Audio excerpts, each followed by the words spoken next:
Então, nossa apresentação aqui é sobre o Émile Durkheim. De forma bem resumida, Émile Durkheim foi um psicólogo e sociólogo francês, considerado o fundador da sociologia pelo fato de ter sido o primeiro a criar um método sociológico que diferenciou a sociologia das demais ciências humanas. Ele nasceu em 15 de abril de 1858, em Epinal, cidade e região da Alsácia, que correspondia ao território francês. Durkheim era membro de uma família judaica tradicional. Das várias obras importantes já publicadas, as principais são a Divisão do Trabalho Social, de 1892, e o Suicídio, de 1897, mas isso a gente vai se aprofundar um pouquinho mais para frente. E em 15 de novembro de 1917, o sociólogo veio a falecer na cidade de Paris, vítima de um acidente vascular cerebral. Então, o Durkheim ele era opositor da educação religiosa e defensor do método científico como forma de desenvolvimento do conhecimento. Completou seus estudos básicos num colégio tradicional na cidade e cursou Direito e Economia na Escola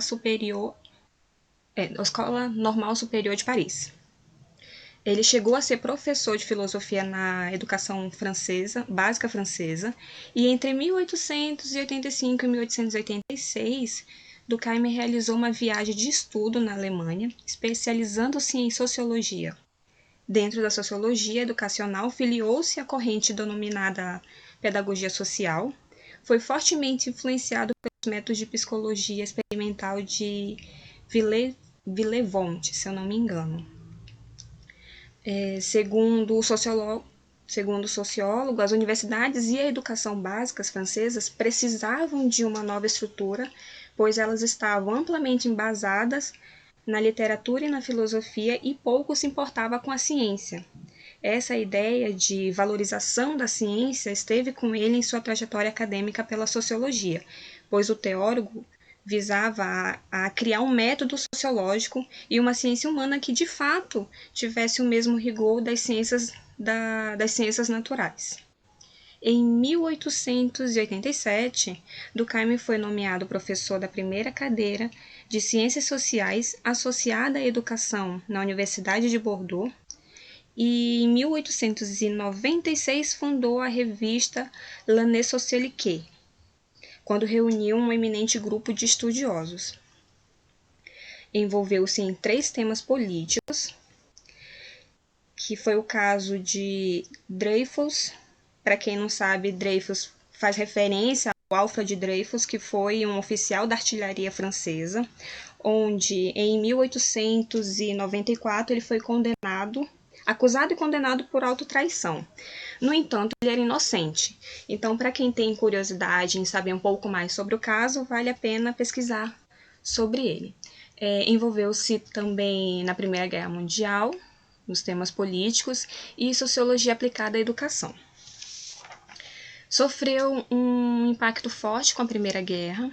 Em 1802, foi convidado a lecionar Sociologia e Pedagogia na Sorbonne, onde permaneceu até sua morte, que ocorreu em 1917. Sobre seus pensamentos e teorias, consciência coletiva. A consciência coletiva é definida como um conjunto de características e conhecimentos comuns de uma sociedade, que faz com que os indivíduos pensem e ajam de forma minimamente semelhante, correspondente às normas e às práticas aos códigos naturais, como a ética, a moral e as representações coletivas. O indivíduo, em muitas das suas práticas, é influenciado pela sociedade em que está inserido. Logo, o indivíduo e suas ações são fortemente influenciadas pela consciência individual e coletiva, mas os limites entre as ambas não são muito claros, pois mesmo decisões consideradas extremamente individuais, como a de tirar sua própria vida, são influenciadas pelas condições sociais. Já na socialização, segundo Durkheim, o homem seria um animal bestial que se tornou humano à medida em que se tornou sociável. Por isso, o processo de aprendizagem, que foi chamado de socialização por Durkheim, é um fator basilar na construção de uma consciência coletiva. Através da educação formal, entramos em contato com as ideias que nos darão o sentimento de pertencimento ao grupo, seja ele uma igreja ou uma pátria. Desta forma, a vida na cidade sob o capitalismo retiraria o ser humano e suas referências identitárias para criar seres sem esperanças. Somente com a construção de uma escola laica e de valores morais seria possível superar esse impasse. Agora eu passo a bola aqui para a Mariane. É um fato social toda maneira de fazer, fixada ou não, suscetível de exercer sobre o indivíduo uma coação exterior, ou ainda, que é geral no conjunto de uma dada sociedade, tendo ao mesmo tempo uma existência própria, independente de suas manifestações individuais. Então, o fato social é um conceito sociológico que diz respeito às maneiras de agir dos indivíduos, um determinado grupo e da humanidade em geral. Segundo ele, os fatos sociais moldam a maneira de agir das pessoas pela influência que eles exercem sobre elas, e são conjuntos de hábitos praticados pelas pessoas por meio de suas ações, que permitem a identificação de uma consciência coletiva, a qual age por trás dos indivíduos, influenciando as suas ações de alguma maneira. Então, aqui está a capa de um dos seus livros, As Regras do Método Sociológico, né? Que compõe a coleção do Emile Durkheim. E os fatos sociais realmente é uma das primeiras coisas que ligam, né, a teoria ao autor. O próximo é o suicídio, né, a próxima obra. O suicídio, uma citação do próprio livro, né, varia da razão inversa do grau de integração dos grupos sociais de que o indivíduo participa, né? Então, ele escreve uma obra inteira dedicada ao suicídio, tendo como base os fatos sociais, né? Essa obra é de 1897. Eu, particularmente, não conhecia, né? Essa é uma das obras que eu não tinha ouvido falar sobre ele, mas que compõe aí a sua coleção de obras, que é extensa, né? Como nós podemos ver nos próximos slides. Eu vou falar um pouquinho de cada uma daí. Alguém pode passar, por favor? Então, entre as suas principais obras, né, nós temos da divisão do trabalho social, que é outra teoria muito importante ligada a ele. As regras do método sociológico, de 1895, a primeira de 93. O suicídio, um estudo de sociologia, de 1897. As formas elementares da vida religiosa, de 1912.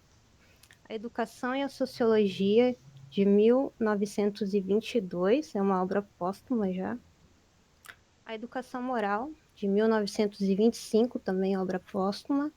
E Sociologia e Filosofia, de 1929, uma obra póstuma. Então, é sobre a divisão do trabalho social. No âmbito das investigações, o Emile Durkheim ele deixou um dos principais trabalhos de contribuição à sociologia com essa publicação de 1893, Divisão do Trabalho Social, onde ele analisa as funções sociais do trabalho. Procura mostrar excessiva especialização e desumanização do trabalho que ascendeu com a Revolução Industrial, naquele período. Durkheim, ele sublinhava em seus estudos os grandes riscos que tal evolução significava para o bem e o interesse comum da sociedade, né? A outra obra, O Método Sociológico, de 1895, ele publicou essa obra e o que ela dizia, né? É uma síntese da sociologia como uma nova ciência social. Nele, o Durkheim delimita o campo da nova ciência, propõe uma metodologia de estudo que é uma condição indispensável ao estabelecimento da legitimidade de qualquer ciência. Para ele, o objetivo do estudo da sociologia não pode ser baseado em uma soma de indivíduos e sim em um fato social. Dentro de sua perspectiva, os fatos sociais devem ser considerados como coisas, com existência própria, exteriores às consciências individuais. É necessário respeitar e aplicar um método científico aproximado, dentro do possível, das outras ciências exatas, devendo-se evitar preconceitos e julgamentos subjetivos. A obra O Suicídio, em um dos seus estudos sobre personalidade, ele tentou mostrar que as causas do autoextermínio têm fundamentos em causas sociais e não individuais.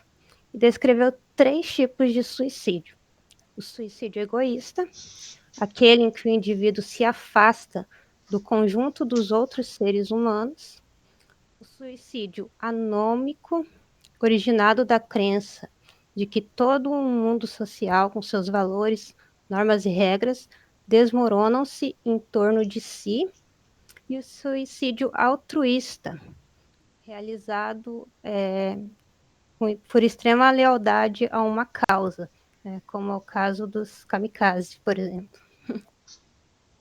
A próxima obra é Teoria da Religião, sobre os fenômenos religiosos. Então, assim, ele vai falando sobre vários assuntos, né? Então, nessa obra, Teoria da Religião, ele escreveu que sobre as formas elementares da vida religiosa, em 1912, que é baseada em diversas observações antropológicas, buscando mostrar as origens sociais e cerimoniais, como também as bases da religião, especialmente do totemismo.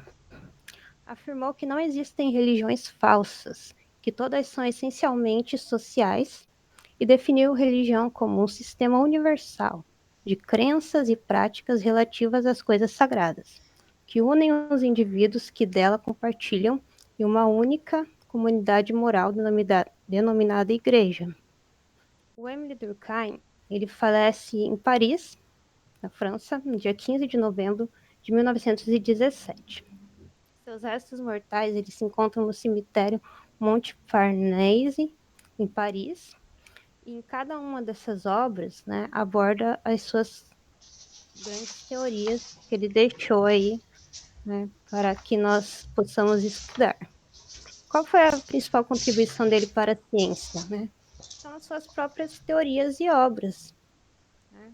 Todas essas teorias elas tiveram um impacto muito grande, são estudadas até hoje. Ainda não tinha sistematizado, né, o saber em torno dessas questões, então ele foi assim um dos pioneiros. E tem uma citaçãozinha, próximo slide aqui. A construção do ser social, feita em boa parte pela educação, é a assimilação pelo indivíduo de uma série de normas e princípios, sejam elas morais, religiosos, éticos ou de comportamento, que balizam a conduta do indivíduo num grupo. O homem, mais do que formulador da sociedade, é um produto dela, de Emile Durkheim. E assim finaliza a nossa apresentação. Muito obrigada.